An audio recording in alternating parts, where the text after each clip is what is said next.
إن الحمد لله نحمده ونستعينه من يهده الله فلا مضل له ومن يضلل فلا هادي له ونشهد أن لا إله إلا الله وحده لا شريك له ونشهد أن محمدا عبده ورسوله والصلاة والسلام على سيد الأنبياء والمرسلين أما بعد فأعوذ بالله من الشيطان الرجيم بسم الله الرحمن الرحيم إنما المؤمنون إخوة وقال رسول الله صلى الله عليه وسلم من كذب علي متعمدا فليتبوأ مقعده من النار وقال رسول الله صلى الله عليه وسلم ما من عبد يخطب خطبة إلا الله سائله عنها ما أراد بها صدق الله وصدق رسوله النبي الكريم الأمين ونحن على ذلك لمن الشاهدين والشاكرين والحمد لله رب العالمين إن الله وملائكته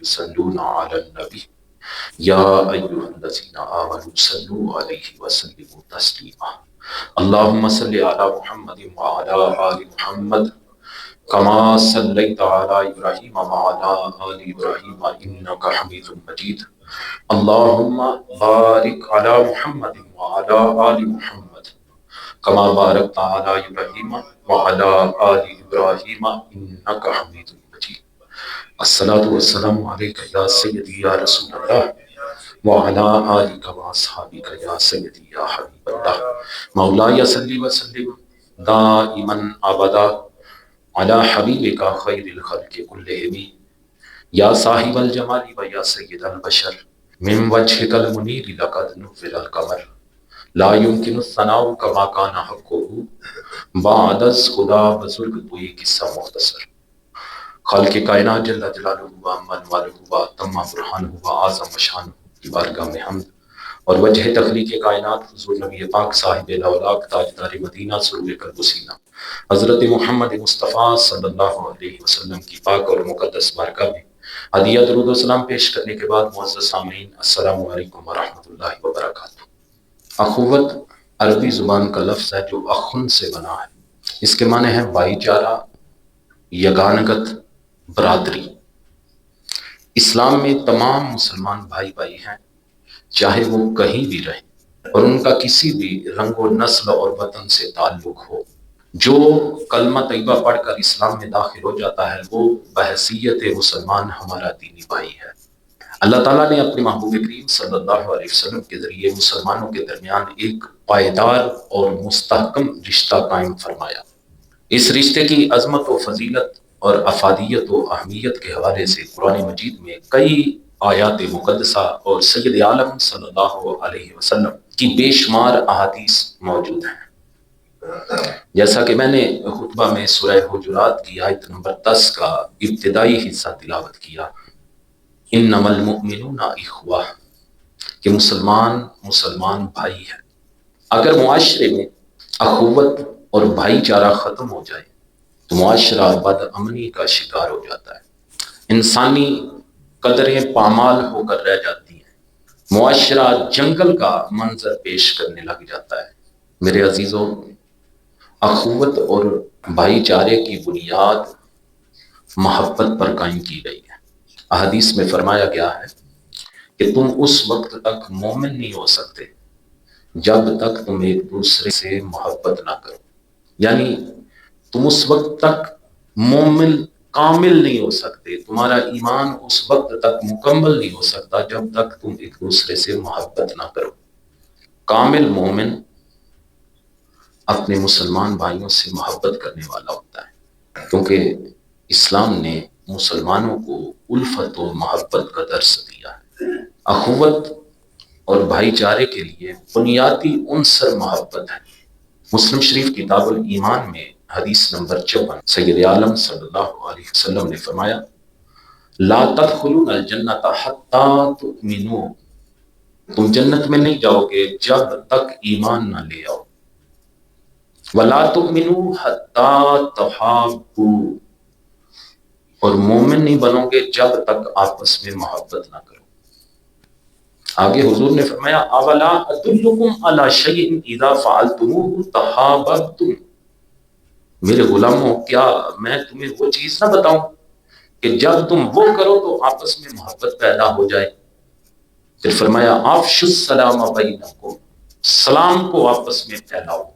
آج کی اس گفتگو میں ہم سید عالم صلی اللہ علیہ وسلم کا ایک فرمان جو کہ بخاری شریف اور مسلم شریف کے علاوہ چند الفاظ کے فرق کے ساتھ دیگر کتب احادیث میں بھی موجود ہے، اس حضور صلی اللہ علیہ وسلم کے فرمان کو بنیاد بنا کر محبت کے علاوہ بھی ایسی چند چیزیں زیر بحث لائیں گے کہ اگر ہم ان چیزوں کے قریب نہ جائیں اور ان سے بچے رہیں تو معاشرے میں اخوت و بھائی چارہ پیدا ہوگا، دل جڑیں گے، باہمی تعلقات مضبوط ہوں گے۔ اگر ہم ان چیزوں کے قریب نہ جائیں جو اس حدیث مبارکہ میں حضور نے منع فرمائی ہے، اور اگر ہم وہ کام کریں گے تو پھر معاشرے میں بے چینی اور بے سکونی پیدا ہوگی، دل آپس میں جڑنے کی بجائے ٹوٹیں گے اور اس کے برے اثرات پھر معاشرے پہ مرتب ہوں گے۔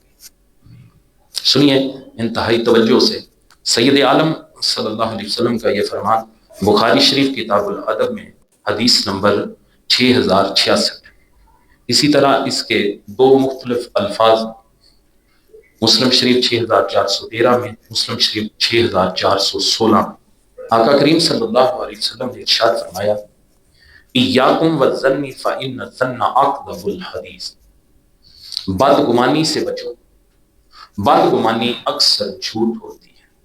ولا تحسسوا ولا تجسسوا، کسی کے راز جاننے کی کوشش نہ کرو اور کسی کی جاسوسی نہ کرو۔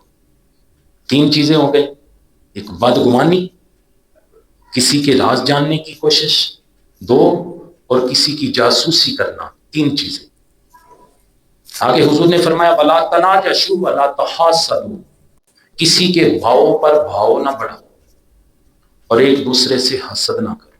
پھر فرمایا ولا تباغضوا ولا تدابروا، بغض نہ رکھو اور کسی کی پیٹھ پیچھے برائی نہ کرو، یعنی غیبت نہ کرو۔ پھر آگے حضور نے فرمایا وَكُونُوا عِبَادَ اللَّهِ إِخْوَانًا، اور اللہ کے بندو آپس میں بھائی بھائی بن جاؤ۔ اس کے علاوہ مسلم شریف میں دو مختلف احادیث کے اندر اسی موضوع پر اسی قسم کی دو اور چیزیں بھی ملتی ہیں۔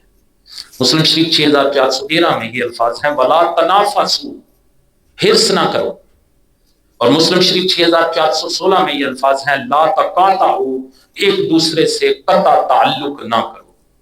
یہ ٹوٹل 9 چیزیں ہو گئی، 9 چیزیں ہیں جن سے حضور نے منع فرمایا، اور یہی وہ نسخہ ہے، یہی وہ نبوی نسخہ ہے، یہی وہ مصطفی نسخہ ہے کہ اگر ہم ان چیزوں سے باز رہیں گے تو ہمارا یہ معاشرہ امن کا گہوارہ بنے گا، معاشرے میں بھائی چارے کو فروغ ملے گا، آپس میں دل ٹوٹنے کی بجائے جڑیں گے، ہم ایک دوسرے سے اللہ کی رضا کے لیے محبت کرنے لگ جائیں گے۔ اگر ان چیزوں سے ہم دور رہیں، یہ 9 چیزیں ٹوٹل میں نے آپ کے سامنے حضور کریم صلی اللہ علیہ وسلم کے فرمودات کے حوالے سے رکھی ہیں۔ ان میں سب سے پہلی چیز ہے ایاکم والظن، بدگمانی سے بچو۔ اب میں ان ساری چیزوں پہ مختصراً تھوڑا تھوڑا اس کے متعلق آپ کو آگاہی دیتا ہوں۔ ایاکم والظن، بدگمانی سے بچو۔ جو آدمی دوسروں کے بارے میں برے خیالات رکھتا ہو وہ کبھی ذہنی سکون نہیں پا سکتا، اس لیے اسلام نے بدگمانی سے منع فرمایا، اور اس کے مقابلے میں اچھا گمان رکھنے کی اسلام نے تلقین دی ہے، کیونکہ بعض بدگمانیاں بے بنیاد اور گناہ ہوتی ہیں۔ سورہ حجرات کی آیت نمبر 12 میں اللہ تعالیٰ نے ارشاد فرمایا ان بعض الظن اثم، بے شک بعض بدگمانیاں گناہ ہیں۔ اگر بعض بدگمانیاں گناہ ہیں تو حسن ظن رکھنا بہت عمدہ عبادت ہے۔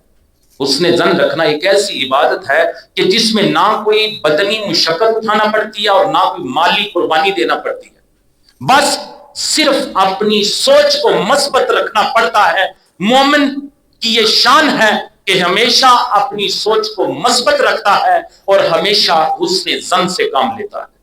یہ ایسی عبادت ہے جس میں آپ کو جسم کے ساتھ طاقت بھی صرف نہیں کرنی پڑتی، اپنا مال بھی خرچ نہیں کرنا پڑتا، صرف آپ نے اپنی سوچ کو دوسروں کے متعلق مثبت رکھنا ہے، نیگیٹو سوچ نہیں رکھنی، ہمیشہ حسن ظن رکھنا ہے۔ آپ کسی کے متعلق اپنے ذہن کو صاف رکھیں، حسن ظن رکھیں، آپ کو اللہ تعالیٰ عبادت کا اجر دے گا۔ میرے عزیزو، حسن ظن معاشرے سے منافرت اور انتشار ختم کرنے کے لیے اور بھائی چارے کے فروغ کے لیے اہم کردار ادا کرتا ہے۔ حضرت ابو ہریرہ رضی اللہ تعالیٰ عنہ روایت کرتے ہیں کہ آقا کریم صلی اللہ علیہ وسلم نے فرمایا حسن الظن من حسن العبادہ، اچھا گمان رکھنا عبادت کے حسن کا حصہ ہے۔ ابو داؤد شریف 4993 نمبر حدیث مبارکہ۔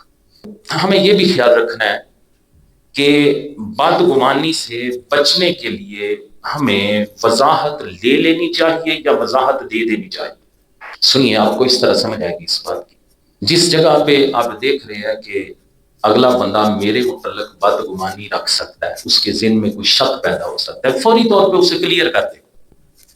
ابو داؤد شریف میں حدیث مبارکہ 4954، حضرت امام زین العابدین رضی اللہ تعالیٰ عنہ ام المومنین سیدہ صفیہ رضی اللہ تعالیٰ عنہا سے یہ روایت نقل کرتے ہیں۔ آپ فرماتے ہیں کہ ام المومنین حضرت صفیہ رضی اللہ تعالیٰ عنہا نے بتایا کہ نبی اکرم صلی اللہ علیہ وسلم نے اعتکاف کیا ہوا تھا اور میں حضور کریم صلی اللہ علیہ وسلم سے ملاقات کے لیے رات کو حضور کریم صلی اللہ علیہ وسلم کے پاس حاضر ہوئی۔ میں آقا کریم صلی اللہ علیہ وسلم کے ساتھ بات چیت کرتی رہی، پھر میں جانے کے لیے اٹھی تو حضور کریم صلی اللہ علیہ وسلم مجھے رخصت کرنے کے لیے کھڑے ہو گئے۔ اب راوی کہتے ہیں کہ سیدہ صفیہ رضی اللہ تعالیٰ عنہا کی رہائش حضرت اسامہ بن زید رضی اللہ تعالیٰ عنہ کے احاطے میں تھی۔ کہتی ہیں جب مسجد کے دروازے پہ میں اور حضور کریم صلی اللہ علیہ وسلم پہنچے، حضور چونکہ آپ کو الوداع کہنے کے لیے رخصت کرنے کے لیے تشریف لائے تھے، مسجد کے دروازے کے پاس پہنچے تو وہاں سے انصار کے 2 افراد گزر رہے تھے۔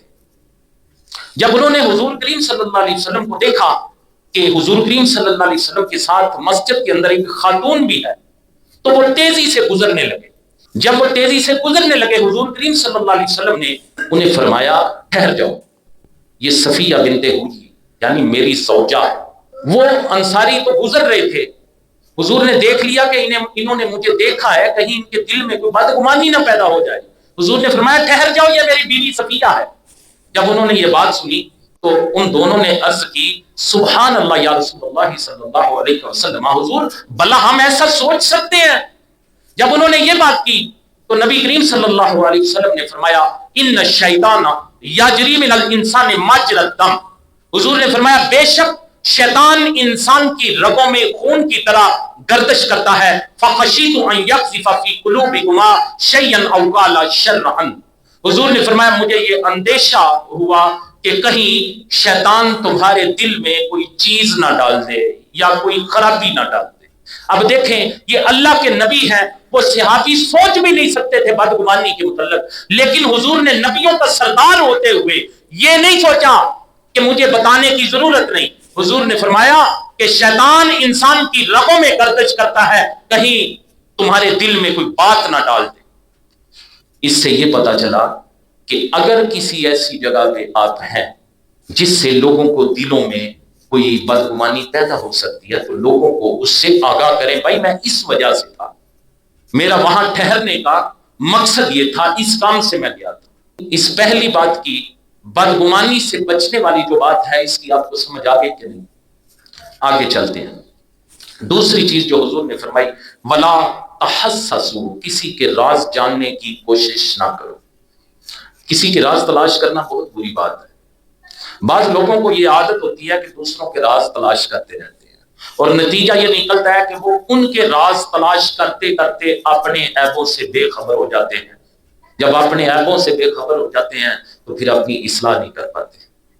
امام بہقی نے شعب الایمان میں حدیث مبارکہ نمبر 6314 درج فرمائی ہے، جس میں آقا کریم صلی اللہ علیہ وسلم نے فرمایا ينظر احدكم الى القذاة في عين اخيه وينسى في عينه، حضور نے فرمایا تم میں کوئی شخص اپنے بھائی کی آنکھ کا تنکا دیکھتا ہے لیکن اپنی آنکھ کا شہدیر بھول جاتا ہے۔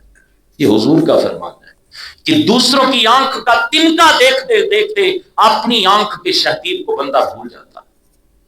جو بندہ دوسروں کے عیب ڈھونڈتا ہے اللہ تعالیٰ پھر اس کے عیب ڈھونڈتا ہے۔ ہمارے شب و روز اسی بات میں گزرتے رہتے ہیں کہ ہم لوگوں کے عیب ڈھونڈتے رہتے ہیں، اپنے متعلق سوچتے ہی نہیں۔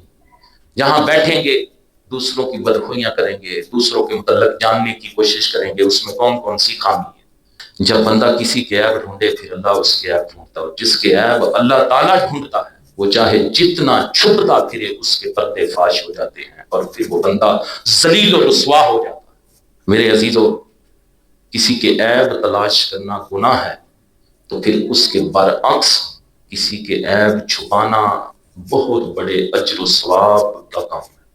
قیامت والے دن عیب چھپانے پہ بہت بڑا انعام ملے گا۔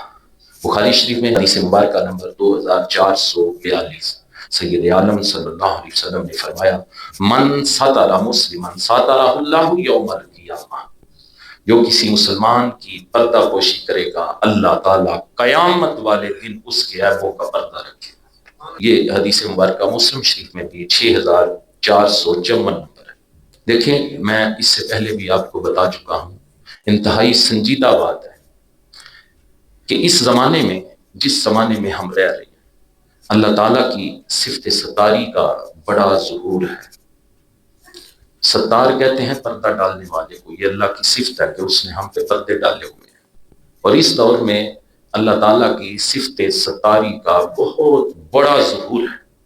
اگر ہم سب اپنے اپنے گریبان میں جھانکیں تو ہمیں پتہ ہے کہ ہم کیا ہیں۔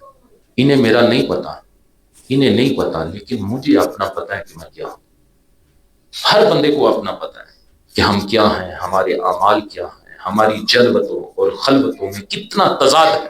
کچھ گناہ ہم سرعام کرتے ہیں، کچھ گناہ ہم لوگوں سے چھپ کے کرتے ہیں، لیکن ان سے قریبی دوست احباب اور گھر والے بھی آگاہ ہوتے ہیں کہ اس میں یہ فلاں فلاں کمی کوتاہی ہے، اس میں یہ فلاں گناہ ہے۔ قریبی لوگ اور گھر والے جانتے ہیں، لیکن کچھ گناہ ہم ایسے بھی کرتے ہیں کہ جن کا ہم کسی کو بھی پتہ نہیں چلنے دیتے، ان کا صرف ہمیں پتہ ہوتا ہے یا ہمارے پردہ پوش خالق کو پتہ ہوتا ہے۔ میں یہ کہتا ہوں کہ اگر ان ساری قسموں کے گناہوں میں سے اللہ تعالیٰ کسی ایک قسم سے معمولی سا پردہ اٹھا دے تو باپ بیٹے کو منہ نہیں دکھا سکتا، بھائی بھائی کو منہ نہیں دکھا سکتا، بہن بہن کو منہ نہیں دکھا سکتی، ماں بیٹی کو منہ نہیں دکھا سکتی۔ یہ ساری بازاروں کی رونقیں ختم ہو جائیں اگر اللہ تعالیٰ کسی ایک قسم کے پردوں میں سے معمولی سا پردہ ہمارے عیبوں سے اٹھا دے تو یہ بازار سنے ہو جائیں، ساری رونقیں ختم ہو جائیں، لوگ خودکشیاں کر جائیں، قیامت سے پہلے قیامت کا منظر ہو۔ یہ میرے رب کی شان ہے، اس کی صفت ستاری کا ظہور ہے کہ اتنے پاپوں کے باوجود، اتنے گناہوں کے باوجود اس نے اپنی صفت ستاری کے ہم پہ پردے ڈالے ہوئے اپنے محبوب کے صدقے۔ یہ اس کا کرم ہے، ہم جتنا شکر اس کا ادا کریں نہیں کر سکتے، اس کا شکر ادا ہی نہیں کر سکتے۔ یہ ہمارے رب کا کرم ہے، فضل ہے۔ میرے عزیزو، اگر اس نے اتنا کرم کیا ہے تو ہمیں بھی چاہیے اگر کسی میں کوئی کمی کوتاہی دیکھ لے تو اس پہ پردہ ڈال دے۔ یہی حضور کی تعلیم ہے، یہی اسلام کہتا ہے۔ ہمیں کسی کے راز جاننے کی کوشش نہیں کرنی چاہیے۔ آگے تیسری چیز جو حضور کریم صلی اللہ علیہ وسلم نے ارشاد فرمائی وہ ہے وَلَا تَجَسَّسُ، کسی کی جاسوسی نہ کرو۔ بعض لوگوں کی عادت ہوتی ہے کہ وہ دوسروں کی ہر حالت پر نظر رکھتے ہیں اور چھپ کر باتیں سنتے ہیں۔ ان کی کوشش ہوتی ہے کہ دوسروں کے ہر حال سے ہم باخبر رہیں۔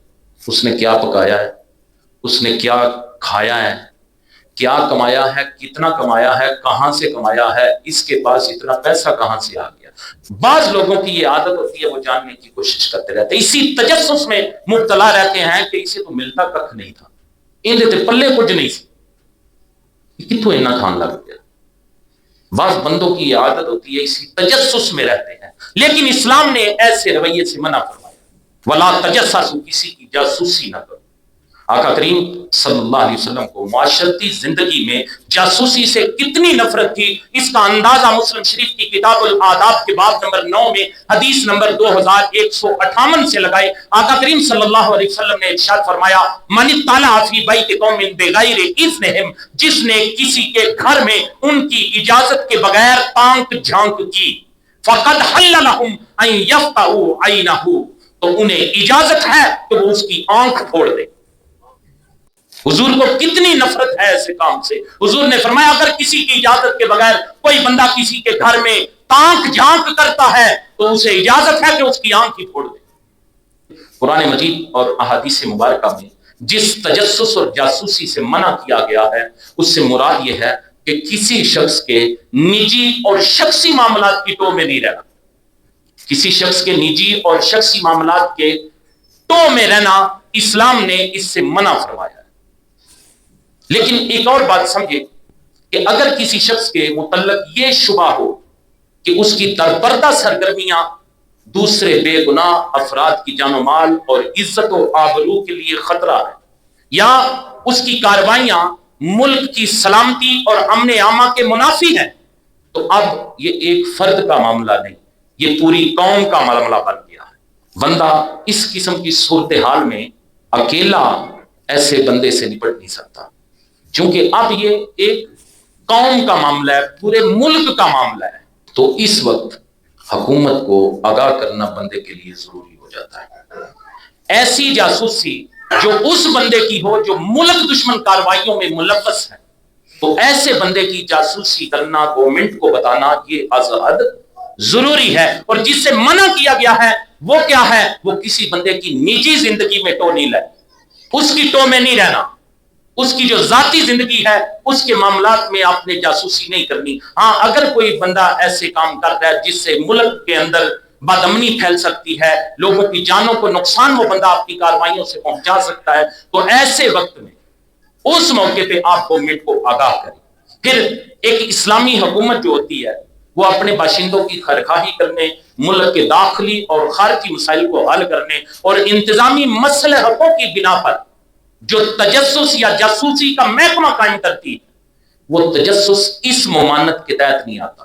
اسی طرح یہ جو آج کل آپ دیکھتے ہیں غذا، دوا یا دیگر غذائی اشیاء جو ہیں ان میں ملاوٹ کی جاتی ہے، کرتی ہے نا لوگ، عوام، کیا غذائی اجناس میں ملاوٹ ہو رہی ہے کہ نہیں؟ دوائیاں 2 نمبر بن رہی ہیں کہ نہیں؟ لوگ گراں فروشی کر رہے ہیں کہ نہیں؟ محکمے رشوت لے رہے ہیں یا نہیں؟ اس طرح کی یا اس سے ملتی جلتی جو گورنمنٹ انتظامی مصلحتوں کی بنیاد پر عوام کی فلاح و بہبود کے لیے جو محکمے قائم کرے وہ از حد ضروری ہے اور جائز ہے۔ ایسے محکمے اس ممانعت والی جو حدیث میں ممانعت ہوئی ہے، یہ محکمے اس ممانعت کے تحت نہیں آتے۔ اسی طرح دشمن کے علاقوں میں جو گورنمنٹ اپنے جاسوس بھیجتی ہے وہ بھی از شرع جائز ہے، وہ بھی شرعن جائز ہے، وہ بھی اس کے تحت نہیں آتے۔ آگے چوتھی چیز جو حضور کریم صلی اللہ علیہ وسلم نے ارشاد فرمائی وہ ہے وَلَا تَنَاجَشُوا، کسی کے بھاؤ پر بھاؤ نہ بڑھاؤ۔ آپ منڈی میں جاتے ہیں، ایک بندہ کوئی سودا لینا چاہتا ہے، اس نے اپنے بندے چھوڑے ہوتے ہیں، وہ سائڈ سے آ کے وہ بولی لگا رہا ہے، پر دوسرا بندہ آ جاتا ہے، وہ اس سے زیادہ بھاؤ کہنے لگ جاتا ہے۔ ایسا ہوتا ہے نا، اس سے حضور نے منع فرمایا، کسی کے بھاؤ پر بھاؤ نہ بڑھاؤ۔ یعنی جب تم کوئی چیز خریدنا نہیں چاہتے تو صرف قیمت بڑھانے کے لیے بولی نہ دو۔ یہ کون سی چیزیں ہیں جن میں ہم اب لتھڑے پڑے؟ ہمارا پورا اسلامی معاشرہ کہلانے والا ہم سارے ان برائیوں میں مبتلا ہیں۔ کہنے کو ہم مسلمان ہیں، لیکن مسلمانوں کے نبی نے ان چیزوں سے منع کیا، تو پھر ہمیں سوچنا چاہیے کہ ہم کس طرح کے مسلمان ہیں۔ لوگوں کی ٹو میں ہم رہتے ہیں، بدگمانی ہم کرتے ہیں، حسد ہم کرتے ہیں۔ اس طرح کے آپ منڈیوں میں چلے جائیں، بلکہ یوں ہی بازاروں میں جا کے دیکھ لیں، آپ کو نظر آئے گا اس نے اپنے بندے چھوڑے ہوئے ہیں جو بھاؤ پہ بھاؤ لگاتے ہیں۔ اللہ اکبر، یہ دھوکہ دہی ہے اور ہمدردی اور خیر خواہی کے خلاف ہے۔ جس معاشرے میں ایسی بیماریاں ہوں وہاں بھائی چارہ کیسے قائم ہو سکتا ہے؟ وہاں محبتیں کیسے پروان چڑھ سکتی ہیں؟ نہیں چڑھ سکتی۔ اسی لیے میرے محبوب کریم صلی اللہ علیہ وسلم نے ایسی ساری بیماریوں سے ہمیں منع فرمایا۔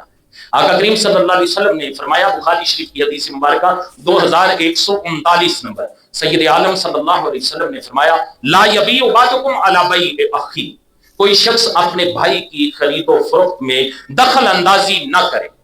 پھر یہاں عمدۃ القاری میں علامہ بدر الدین عینی علیہ رحمہ نے لکھا ہے، اس حدیث کے تحت آپ نے لکھا ہے کہ یہ جو مسئلہ ہے نا کہ کسی کی خریداری کو تم نے ڈسٹرب نہیں کرنا، اس کے بھاؤ پہ بھاؤ نہیں بڑھانا، آپ نے فرمایا کہ یہ صرف مسلمانوں کے لیے نہیں، اس میں مسلمان اور کافر سارے برابر ہیں۔ اگر کوئی کافر بھی سودا خرید رہا ہے تو مسلمان تیرے لیے حکم یہ ہے کہ تو کافر کے بھاؤ پہ بھی بھاؤ نہیں بڑھائے گا۔ یہ اسلام ہے۔ پھر اس کے علاوہ مسلم شریف کی حدیث نمبر 3351 میں سید عالم صلی اللہ علیہ وسلم نے فرمایا لا یبیع الرجل علی بیع اخیہ ولا یخطب علی خطبۃ اخیہ الا ان یأذن لہ۔ حضور صلی اللہ علیہ وسلم نے فرمایا کہ کوئی شخص اپنے بھائی کی بیع پر بیع نہ کرے، اور کوئی شخص اپنے بھائی کے پیغام نکاح پر پیغام نکاح نہ بھیجے جب تک وہ اسے اجازت نہ دے۔ یہ پیغام نکاح پہ پیغام نکاح بھیجنا کیا ہے؟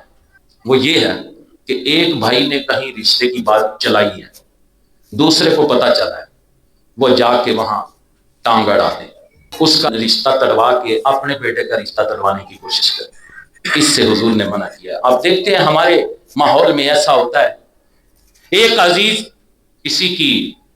اگر کسی کا اس نے بیٹی کا رشتہ کیا، دوسرا آ کے خواہش رکھے گا کہ میں کر دوں، وہ اسے تڑوانے کی کوشش کرے گا۔ ہم ایسا کر رہے ہیں کہ نہیں؟ ہمارے معاشرے میں ایسا ہو رہا ہے، ہم مسلمان ہیں لیکن مسلمانوں کے نبی نے ایسے رویے سے منع کیا ہے۔ اگر ایک بھائی نے کسی سے رشتہ طے کر لیا ہے تو دوسرا بھائی جو ہے اسے یہ حق نہیں پہنچتا کہ جب تک اس کا کوئی فیصلہ نہ ہو جائے وہاں رشتہ بھیجے۔ اس رشتے سے، ایسے رشتہ کرنے سے میرے حضور نے منع فرمایا۔ بخاری شریف میں ایک اور حدیث مبارکہ اسی مفہوم کی 5144 نمبر، سید عالم صلی اللہ علیہ وسلم نے فرمایا وَلَا يَخْطُبُ الرَّجُلُ عَلَىٰ خِطْبَةِ أَخِيهِ حَتَّىٰ يَنْكِحَ أَوْ يَتْرُكَ۔ کوئی شخص اپنے بھائی کے پیغام نکاح پر پیغام نہ بھیجے یہاں تک کہ وہ نکاح کرے یا چھوڑ دے۔ جب تک وہ نکاح نہیں کر لیتا یا رشتہ چھوڑ نہیں دیتا، کوئی دوسرا بندہ وہاں پیغام نکاح نہ بھیجے۔ یہ حضور ہیں، اسلام کے بانی ہیں، شارع اسلام ہے، جنہوں نے ایسی تعلیمات دی ہیں۔ لیکن یہ ہماری بدبختی ہے کہ اتنی تعلیمات موجود ہیں، یہ ساری تعلیمات موجود ہیں، لیکن ہم حضور کی دی ہوئی تعلیمات سے پہلو تہی کیے ہوئے ہیں، منہ موڑ کے بیٹھے ہوئے۔ پانچویں چیز جو حضور نے ارشاد فرمائی وَلَا تَحَاسَدُوا، حسد نہ کرو۔ کسی کے پاس نعمتیں دیکھ کر یا کسی کا فضل و کمال دیکھ کر جلنا، اڑنا، اور یہ چاہنا کہ اس سے یہ نعمت زائل ہو جائے، دل میں یہ خیال رکھنا اس سے یہ نعمت چھن جائے، یہ حسد کہلاتا ہے۔ حسد ایک اخلاقی مرض ہے جس سے انسان کی ذہنی اور جسمانی صلاحیتیں مفلوج ہو جاتی ہیں، نیک اعمال تباہ و برباد ہو جاتے ہیں۔ ابن ماجہ شریف میں نبی کریم صلی اللہ علیہ وسلم کا فرمان 4210 نمبر حدیث مبارکہ کتاب الزہد میں موجود ہے، جس میں سید عالم صلی اللہ علیہ وسلم نے فرمایا ان الحسد یاکل الحسنات کما تاکل النار الحطب۔ حضور نے فرمایا حسد نیکیوں کو ایسے کھا جاتا ہے جس طرح آگ خشک لکڑیوں کو کھا جاتی ہے۔ میرے عزیزو، حسد بھی ایک ایسی اخلاقی بیماری ہے جو کہ معاشرے میں اخوت اور بھائی چارے کو ختم کر کے رکھ دیتی ہے۔ حسد کی وجہ سے معاشرے میں نفرت انگیزی کو ہوا ملتی ہے، دشمنیاں پروان چڑھتی ہیں۔ اگر حسد سے بچ جائیں تو معاشرہ بد امنی سے بچ کر اخوت اور بھائی چارے کا شاہکار بن جاتا ہے۔ اسی لیے میرے حضور نے فرمایا وَلَا تَحَاسَدُوا، حسد نہ کرو۔ اگر معاشرے میں بھائی چارہ چاہتے ہو، محبت کی فضا قائم کرنا چاہتے ہو تو آپس میں حسد نہ کرو۔ اگلا فرمان لا تباغضوا، ایک دوسرے سے بغض نہ رکھو۔ کسی سے پکی نفرت اور دشمنی پال لینا بغض اور کینہ کہلاتا ہے۔ یہ بھی ایک معاشرتی بیماری ہے اور بہت نقصان دہ ہے معاشرے کے بھائی چارے کے لیے۔ یہ دلوں میں سلگنے والی آگ ہے جو معاشرے کا امن و امان تباہ و برباد کر دیتی ہے۔ امام غزالی علیہ رحمہ احیاء العلوم میں فرماتے ہیں کہ جب آدمی عاجز ہونے کی وجہ سے، کمزور ہونے کی وجہ سے فوری طور پر غصہ نہیں نکال سکتا تو وہ غصہ اس کے باطن میں چلا جاتا ہے اور وہاں داخل ہو کر بغض اور کینہ بن جاتا ہے۔ کینہ کا مفہوم یہ ہے کہ کسی کو بھاری جاننا، اس سے نفرت کرنا اور دشمنی رکھنا، اور بات ہمیشہ ہمیشہ کے لیے دل میں گانٹھ مار کے رکھ لینا کہ وقت آئے گا تو اس سے پوچھوں، دل میں نفرت پالتے رہنا، یہ کینہ ہے، یہ بغض ہے۔ سید عالم صلی اللہ علیہ وسلم کا فرمان مسلم شریف میں 6423 نمبر حدیث مبارکہ، حضرت ابو ہریرہ رضی اللہ تعالیٰ عنہ روایت کرتے ہیں کہ آقا کریم صلی اللہ علیہ وسلم نے فرمایا تعرض الاعمال فی کل یوم خمیس واثنین، ہر پیر اور جمعرات کو اعمال پیش کیے جاتے ہیں. فَيَغْفِرُ اللَّهُ عَزَّ وَجَلَّ فِي ذَلِكَ الْيَوْمِ لِكُلِّ امْرِئٍ لَا يُشْرِكُ بِاللَّهِ شَيْئًا. اللہ تعالیٰ ہر اس شخص کی مغفرت کر دیتا ہے جو اللہ تعالیٰ کے ساتھ کسی کو شریک نہیں کرتا. إِلَّا امْرَأً كَانَتْ بَيْنَهُ وَبَيْنَ أَخِيهِ شَحْنَةٌ. حضور فرماتے ہیں سوائے اس شخص کے جو اپنے بھائی کے ساتھ کینہ رکھتا ہے.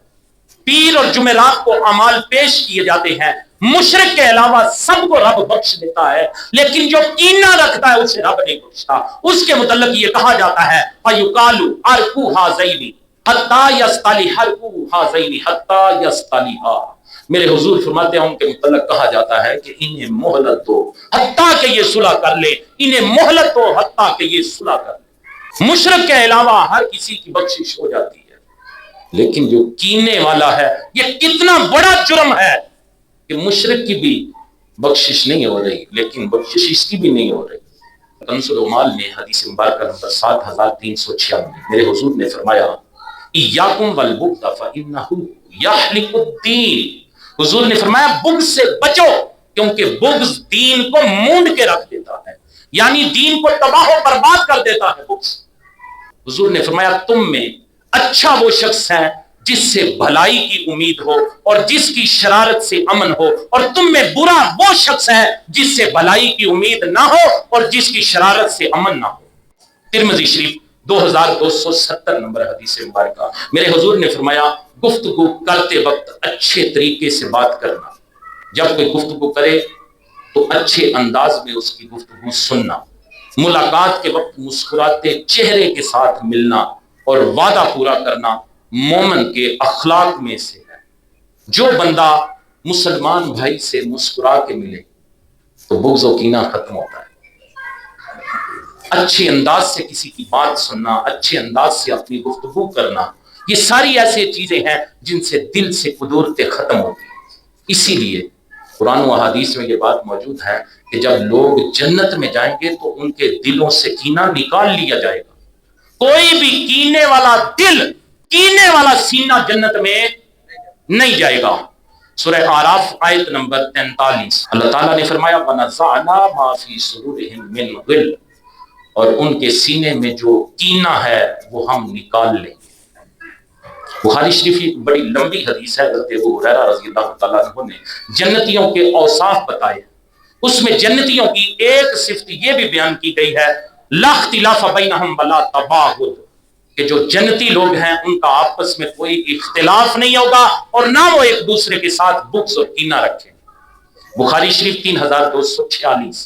میرے عزیزوں، ساتویں چیز جو میرے حضور نے اس حدیث مبارکہ میں ارشاد فرمائی وہ ہے ولا تدابروا، کسی کی پیٹھ پیچھے برائی نہ کرو.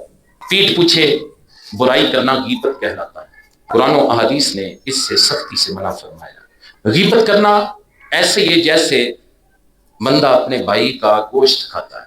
سورہ حجرات آیت نمبر 12 اللہ تعالیٰ نے ارشاد فرمایا وَلَا يَغْتَبْ بَعْضُكُمْ بَعْضًا، ایک دوسرے کی غیبت نہ کرو. قرآن ہے، اللہ ہمیں منع فرما رہا ہے کہ غیبت نہیں کرنی. لیکن جب بھی ہم مجلس سجا کے بیٹھتے ہیں، جب تک درجن بھر لوگوں کی غیبتیں نہ کر لیں ہمیں چین ہی نہیں آتا. لیکن ہمارا رب کہتا ہے، قرآن میں ہمیں یہ حکم دے رہا ہے غیبت نہ کرو. وَلَا يَغْتَبْ بَعْضُكُمْ بَعْضًا، ایک دوسرے کی غیبت نہ کرو. أَيُحِبُّ أَحَدُكُمْ أَن يَأْكُلَ لَحْمَ أَخِيهِ مَيْتًا فَكَرِهْتُمُوهُ. میرے خدا نے فرمایا کیا تم میں کوئی پسند کرے گا کہ اپنے مرے ہوئے بھائی کا گوشت کھائے؟ تو یہ تمہیں ناپسند ہوگا. خدا فرماتا ہے کہ مرے ہوئے بھائی کا گوشت کھانا تم ناپسند کرتے ہو. جو بندہ غیبت کرتا ہے وہ ایسے ہی ہے اپنے مردہ بھائی کا گوشت کھاتا ہے. کون پسند کرتا ہے اپنے مرے ہوئے بھائی کا گوشت کھانا؟ حضور کریم صلی اللہ علیہ وسلم جب جہاد پر روانہ ہوتے یا کسی سفر پر جاتے تو آقا کریم صلی اللہ علیہ وسلم کا طریقہ کار یہ تھا کہ حضور ہر دو مالداروں کے ساتھ، اس وقت اتنی امیری تو تھی نہیں، چند لوگ مالدار تھے، زیادہ صحابہ غریب تھے، تو حضور کریم صلی اللہ علیہ وسلم کی یہ کریمانہ عادت تھی کہ دو مالدار صحابہ کے ساتھ نبی کریم صلی اللہ علیہ وسلم ایک غریب مسلمان کو ساتھ لگا دیتے. مقصد یہ ہوتا کہ وہ غریب مسلمان ان کی خدمت کرتا اور وہ اس کے کھانے کا انتظام کر دیتے. اسی طریقہ کار کے تحت نبی کریم صلی اللہ علیہ وسلم نے حضرت سلمان فارسی رضی اللہ تعالیٰ عنہ کی ڈیوٹی 2 مالدار آدمیوں کے ساتھ لگائی۔ ایک دن ایسا ہوا کہ راستے میں سفر میں تھے کہ حضرت سلمان فارسی سو گئے رضی اللہ تعالیٰ عنہ۔ ان اپنے بھائیوں کے لیے، امیر بھائیوں کے لیے، ساتھیوں کے لیے وہ کھانا تیار نہ کر سکے۔ انہوں نے جب کھانا طلب کیا تو آپ نے کہا کہ کھانا تو نہیں ہے، میں تیار نہیں کر سکا۔ تو ان دونوں نے کہا اچھا ایسے کریں کہ آپ حضرت اسامہ بن زید رضی اللہ تعالیٰ عنہ کے پاس جائیں اور وہاں سے جا کے لے آئیں۔ آپ جب وہاں گئے تو ان کے پاس بھی کھانا ختم ہو چکا تھا، اس لیے انہوں نے فرمایا کہ میرے پاس بھی کچھ نہیں ہے اب تو۔ حضرت سلمان فارسی رضی اللہ تعالیٰ عنہ نے واپس آ کے انہیں یہی بات بتائی کہ وہ کہہ رہے ہیں کہ میرے پاس کچھ نہیں ہے۔ اب انہوں نے جب یہ بات سنی تو انہوں نے حضرت اسامہ بن زید رضی اللہ تعالیٰ عنہ کے متعلق کیا کہا؟ انہوں نے کہا کہ اسامہ نے بخل سے کام لیا ہے، اسامہ نے بخل کیا ہے۔ بعد میں یہ دونوں امیر لوگ جب حضور کریم صلی اللہ علیہ وسلم کی بارگاہ میں حاضر ہوئے، جب یہ وہاں پہنچے تو نبی کریم صلی اللہ علیہ وسلم نے انہیں دیکھتے فرمایا کہ تمہارے منہ میں میں گوشت کی رنگت دیکھ رہا ہوں۔ اب انہوں نے بات وہاں کی تھی حضرت سلمان فارسی کے سامنے کہ اسامہ نے بخل کیا ہے، اس کے بعد یہ حضور کی بارگاہ میں آئے، حضور نے دیکھا، دیکھتے ہی فرمایا کہ تمہارے منہ میں گوشت کی رنگت دیکھ رہا ہوں۔ انہوں نے عرض کی حضور ہم نے تو گوشت کھایا ہی نہیں۔ تو نبی کریم صلی اللہ علیہ وسلم نے ارشاد فرمایا کہ تم نے غیبت کی، جو مسلمان کی غیبت کرے اس نے مسلمان کا گوشت کھایا۔ یہ بات تفسیر خازن میں اسی آیت کے زیر تحت لکھی ہوئی ہے، امام خازن نے۔ 8ویں چیز حضور نے فرمایا وَلَا تَنَافَسُوا، حرص نہ کرو۔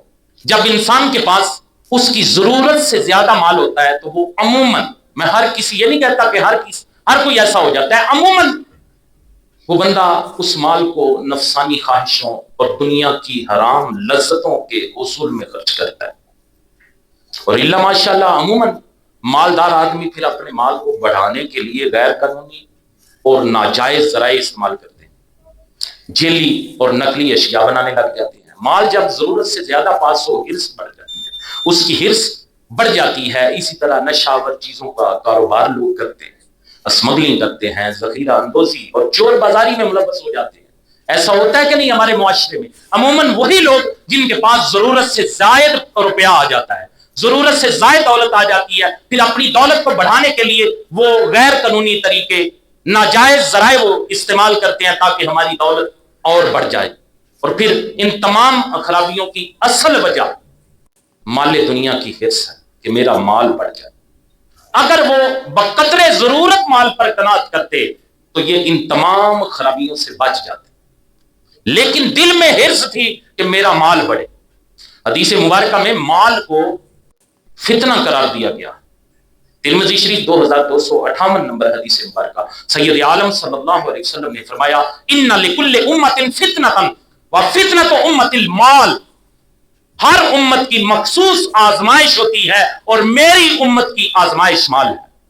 میرے عزیزو، حرص ایک ایسی لت ہے جسے لگ گئی اس کی جان نہیں چھوڑتی، جسے حرص لگ جائے اس کا پیچھا نہیں چھوڑتی۔ حضرت انس بن مالک رضی اللہ تعالی عنہ آپ بیان کرتے ہیں کہ سید عالم صلی اللہ علیہ وسلم نے ارشاد فرمایا یحرم ابن آدم ویشب من حسنتان الحرص علی العمر والحرص علی المال۔ میرے حضور نے فرمایا کہ آدمی بوڑھا ہو جاتا ہے لیکن 2 طرح کی حرص اس میں جوان رہتی ہے، ایک لمبی زندگی کی حرص اور دوسری مال کی حرص۔ بندہ بوڑھا ہو جاتا ہے، یہ چاہتا ہے کہ میں اور زندہ رہوں، مجھے اور لمبی زندگی ملے، اور دوسری اس کی حرص یہ ہوتی ہے کہ میری دولت بڑھتی جائے، میری دولت بڑھتی جائے۔ یہ میرے حضور نے فرمایا ہے، اور آپ دیکھتے ہیں اس کے عملی نمونے اپنے معاشرے میں۔ بندہ مرنے کو چلا جاتا ہے لیکن چاہتا یہی ہے کہ میرا مال بڑھ جائے، میری دولت بڑھ جائے، میں کبھی بھی نہ مروں، میں ہمیشہ زندہ رہوں۔ اس کی یہ دونوں حرصیں آپ کو اپنے معاشرے میں نظر آتی ہوں۔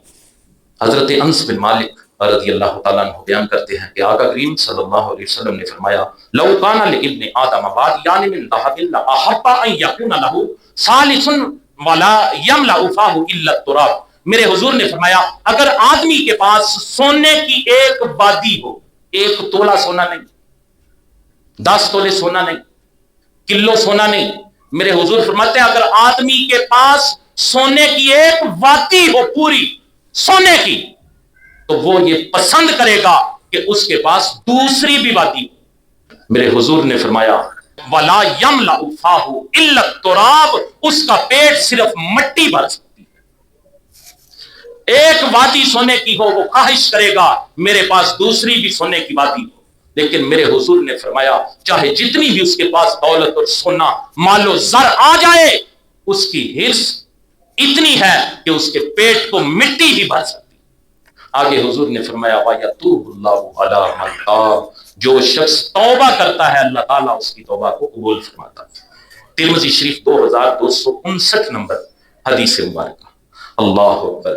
معاشرے میں جب مال و دولت اکٹھا کرنے کی دوڑ لگ جائے تو پھر معاشرے میں ابتری پھیلتی ہے، جو ہمارے معاشرے میں پھیلی ہوئی ہے۔ ہر طرف نفسا نفسی کا عالم ہے، ہر طرف ابتری پھیلی ہوئی ہے، ہر بندہ دولت اکٹھی کرنے کی دوڑ میں ہے، کسی طریقے سے میں پیسہ اکٹھا کر لوں۔ اللہ اکبر۔ پھر اللہ تعالیٰ سے عبودیت کے تعلق کے ساتھ ساتھ آپسی بھائی چارہ اور محبت بھی ختم ہو جاتی ہے۔ یہ نہیں کہ دولت اکٹھی کرنے کی حرص میں ہم رب سے تعلق توڑ دیتے ہیں، صرف وہ تعلق ہی نہیں توڑتا بلکہ ہمارے بہن بھائیوں کے ساتھ بھی تعلق ٹوٹ جاتے ہیں۔ ہمارے معاشرے میں ایسی بدامنی پھیلتی ہے، بھائی بھائی کا دشمن بن جاتا ہے، بیٹا باپ کے گلے کاٹ رہا ہے، بھائی بھائی کے گریبان سے پکڑ کے اسے گرا رہا ہے۔ آپ دیکھ رہے ہیں وجہ کیا ہے؟ ہر بندہ دولت کی حرص میں مبتلا ہے، ہر بندہ یہ چاہتا ہے میری دولت بڑھ جائے، میری دولت بڑھ جائے۔ آخری چیز، 9ویں چیز جو میرے حضور نے ارشاد فرمائی، حضور نے فرمایا لا تقاطعوا، ایک دوسرے سے قطع تعلق نہ کرو۔ مسلمانوں کا باہمی رنجش میں 3 دن تک ترک تعلق رکھنا معاف ہے۔ 3 دن تک اللہ کی بارگاہ سے معافی ہے، 3 دن تک کسی سے ناراض رہ لو، لیکن اس سے زیادہ ترک تعلق رکھنا جائز نہیں۔ حضرت ابو ایوب انصاری رضی اللہ تعالیٰ عنہ بیان کرتے ہیں کہ حضور صلی اللہ علیہ وسلم نے فرمایا لا یحل لمسلم ان یحجر اخاہ فوق 3 لیال، حضور نے فرمایا کسی مسلمان کے لیے یہ جائز نہیں ہے کہ وہ 3 دن سے زیادہ اپنے بھائی سے ترک کے تعلق رکھے۔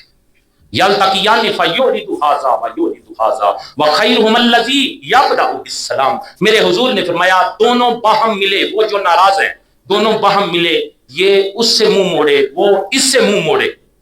حضور نے فرمایا وخیرھم الذی یبدأ بالسلام، ان دونوں میں بہتر وہ شخص ہے جو سلام میں پہل کرتے۔ لیکن اتنا حوصلہ ہم کہاں سے لائیں؟ ناراضگی ہے، کس میں اتنا حوصلہ ہے کہ ناراض بندے سے خود جا کے پہلے سلام دے؟ ہمارے حضور ہم سے توقع یہ رکھتے ہیں کہ ہم 3 دن سے زیادہ کسی سے ناراض نہ ہو۔ اگر ناراضگی ہو بھی جائے، وقت 3 دن سے زیادہ ہو جائے، حضور کو توقع اپنی امت سے یہ ہے کہ میرے امتی ایک دوسرے سے ملنے میں جب ملے تو آپس میں سلام میں پہل کریں۔ لیکن ہمارے ایسے وقت کہاں کہ ہم حضور کی توقع پہ پورے اتر سکیں۔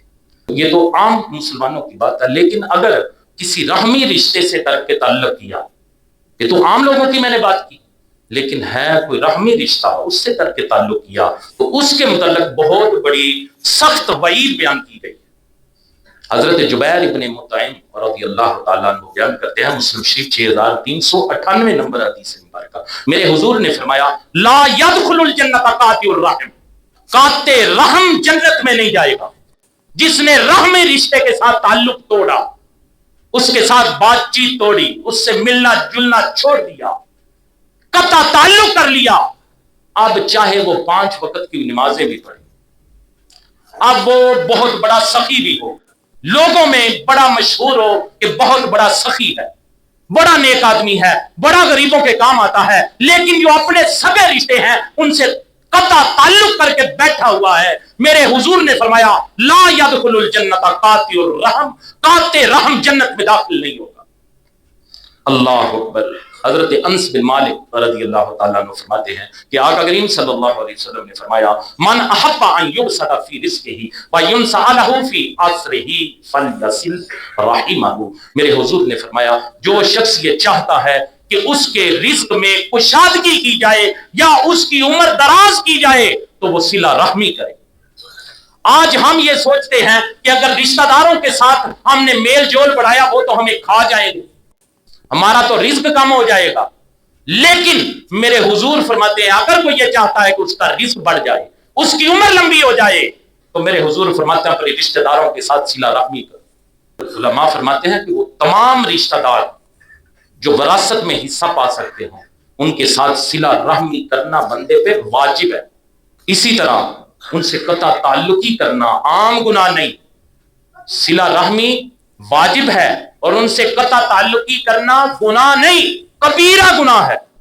جس طرح زنا کبیرہ گناہ ہے، سود کھانا کبیرہ گناہ ہے، قتل کرنا کبیرہ گناہ ہے، اسی طرح رشتہ داروں سے جو رحمی رشتے ہیں ان سے قطع تعلق کرنا، ان سے میل جول چھوڑ دینا، ان سے بات چیت چھوڑ دینا، یہ کبیرہ گناہ ہے۔ آقا کریم صلی اللہ علیہ وسلم نے فرمایا وَكُونُوا عِبَادَ اللَّهِ إِخْوَانًا، اور اللہ کے بندو آپس میں بھائی بھائی بن جاؤ۔ یہ اتنی چیزیں اگر ان پہ بندہ عمل کرے، ایسی چیزوں سے بچتا رہے، تو معاشرے کے لوگ آپس میں بھائی بھائی بن سکتے ہیں کہ نہیں؟ معاشرہ کتنا امن کا گہوارہ بن جائے، معاشرے میں محبتوں کو پروان چڑھایا جائے، نہ کسی کی جاسوسی کی جائے، نہ کسی کی ٹو میں رہا جائے، نہ کسی کی غیبت کی جائے، نہ کسی سے حسد کیا جائے، تو معاشرے میں کتنی اچھی خوشگوار تبدیلی آ سکتی۔ مسلم شریف 6461 حضرت ابو موسیٰ رضی اللہ تعالیٰ عنہ روایت کرتے ہیں، حضور صلی اللہ علیہ وسلم نے فرمایا المؤمن للمؤمن کالبنیان یشد بعضہ بعضا، حضور نے فرمایا ایک مسلمان دوسرے مسلمان کے لیے عمارت کی طرح ہے، جس طرح ایک اینٹ دوسری اینٹ کو مضبوط کرتی ہے۔ یہ عمارتیں ہیں، ایک اینٹ دوسری کے ساتھ لگ کے اس کی مضبوطی کا باعث بنتی ہے، اسی طرح اینٹیں مل کے عمارت بن جاتی ہے۔ میرے حضور نے فرمایا ایک مسلمان دوسرے مسلمان کے لیے ایک عمارت کی طرح ہے، جس طرح اینٹ دوسری اینٹوں کو مضبوط کرتی ہے۔ حضرت نعمان بن بشیر بیان کرتے ہیں کہ نبی کریم صلی اللہ علیہ وسلم نے فرمایا المؤمن کرجل واحد ان اشتکى رأسہ، مسلمان باہم ایک شخص کی طرح ہے اگر اس کے سر میں تکلیف ہو، ان اشتکى رأسہ تداعى له سائر الجسد بالحمى والسہر، حضور نے فرمایا کہ اگر اس کے سر میں تکلیف ہو تو بخار اور بے خوابی میں سارا جسم اس کا شریک ہوتا ہے۔ تکلیف سر میں ہوئی، بخار سارے جسم کو ہو جاتا ہے، بے خوابی سارے جسم کو ہو جاتی ہے۔ اگر معاشرہ آپس میں بھائی بھائی بن جائے تو پھر ہم ایک دوسرے کی تکلیف بھی محسوس کریں۔ آج ایک بھائی ذلیل ہو رہا ہے، دوسرا بھائی اسے پتہ ہی نہیں کہ میرا بھائی کس حالات میں ہے۔ ایک بہن زندگی اور موت کی کشمکش میں ہو، لیکن دوسری بہن اور بھائی کو پتہ ہی نہیں، بھائی اس کی تکلیف ہے وہ آپ خود برداشت کریں، نہیں۔ لیکن جب تم بھائی بھائی بن جاؤ گے تو پھر اسی طرح وہ عمارت والی مثال جو ہمارے حضور نے دی، جو آقا کریم صلی اللہ علیہ وسلم نے دی، اگر ہم بھائی بھائی واقعی بن جائیں جیسے ہمارے حضور فرماتے ہیں تو میرے عزیزوں ہمیں صرف اپنے بہن بھائیوں کی ہی تکلیفیں محسوس نہیں ہوگی بلکہ حضور کے ہر امتی کی تکلیفیں محسوس ہوں۔ اللہ تعالیٰ ہم سب پہ اپنا فضل فرمائے۔ یہ ٹوٹل 9 چیزیں میں نے آپ کے سامنے رکھی۔ میرے حضور نے فرمایا ایاکم والظن فإن الظن اکذب الحدیث، بدگمانی سے بچو، بدگمانی اکثر جھوٹ ہوتی ہے۔ ولا تحسسوا ولا تجسسوا، کسی کے راز جاننے کی کوشش نہ کرو اور کسی کی جاسوسی نہ کرو۔ ولا تناجشوا، کسی کے بھاؤ پر بھاؤ نہ بڑھاؤ۔ ولا تحاسدوا، ایک دوسرے سے حسد نہ کرو۔ ولا تباغضوا، بغض نہ رکھو۔ ولا تدابروا، کسی کی پیٹھ پیچھے برائی نہ کرو۔ ولا تباغضوا وکونوا عباد اللہ اخوانا، اور اللہ کے بندو آپس میں بھائی بھائی بن جاؤ۔ پھر حضور نے فرمایا ولا تنافسوا، حرص نہ کرو۔ حضور نے فرمایا لا تقاطعوا، ایک دوسرے سے قطع تعلق نہ کرو۔ آقا کریم صلی اللہ علیہ وسلم نے اس معاشرے کو امن کا گہوارہ بنانے کے لیے ہمیں یہ نسخہ دیا ہے کہ ان چیزوں سے بچ جاؤ، آپس میں بھائی بھائی بن جاؤ۔ اگر اس نسخے کو ہم اپنا لیں تو حقیقت یہ ہے کہ ہمارا معاشرہ ایک مثالی مسلم معاشرہ بن کے ابھرے گا۔ لیکن بدبختی یہ ہے کہ ہم باتیں کرتے تو ہیں، سنتے تو ہیں، لیکن عمل نہیں کرتے۔ اللہ تعالی ہم سب پہ اپنا فضل فرماتے ہوئے ہمیں عمل کرنے کی بھی توفیق عطا فرمائے۔ سبحان ربک رب العزت عما یصفون وسلام علی المرسلین والحمد للہ رب العالمین۔